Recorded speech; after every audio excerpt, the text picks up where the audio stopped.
નમસ્કાર મિત્રો, સ્વાગત છે તમારું અમારી યુટ્યુબ ચેનલમાં। તો મિત્રો, જીએસઆરટીસી કે ગુજરાત રાજ્ય માર્ગ વાહન વ્યવહાર નિગમમાં કોમ્પ્યુટર ઓપરેટર સહિત અલગ અલગ પોસ્ટ પર ભરતીની જાહેરાત કરવામાં આવેલી છે। તો આ ભરતી વિશે આપણે તમામ માહિતી આજના વિડીયોમાં મેળવી લઈએ। તે પહેલા વિડીયો ગમે તો લાઈક અને શેર કરી દેજો, ચેનલમાં નવા હોય તો ચેનલને સબસ્ક્રાઇબ કરી દેજો।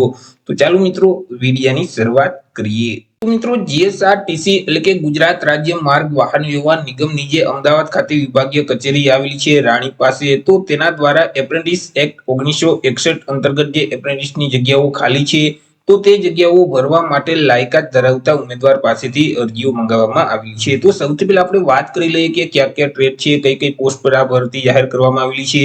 તો એ મિત્રો અલગ અલગ પોસ્ટ છે કે જેમાં diesel mechanic motor vehicle, wireman, electrician, welder, fitter, painter, plumber, carpenter, draftman, civil અને કોપા એટલે કે computer operator and cum programming assistant, તો આટલી અલગ અલગ પોસ્ટ પર આ ભરતીની જાહેરાત કરવામાં આવેલી છે।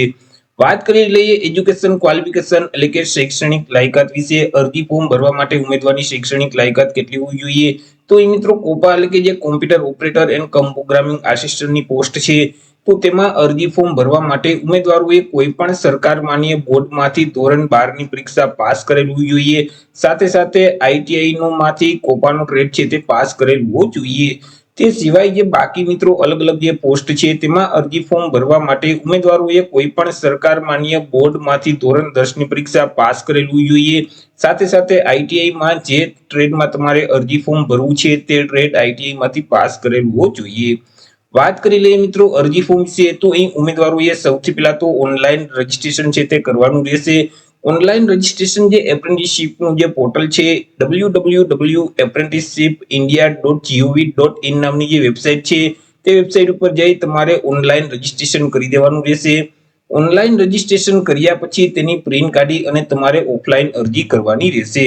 મિત્રો અહીં 15 સપ્ટેમ્બર 2025 થી લઈ અને 25 સપ્ટેમ્બર 2025 સુધીમાં તમારે જે એસટી ની વિભાગીય કચેરી છે ગીતા મંદિર ખાતે અમદાવાદમાં, તો ત્યાં જઈ અને તમારે અરજી ફોર્મ મેળવી લેવાનું રહેશે।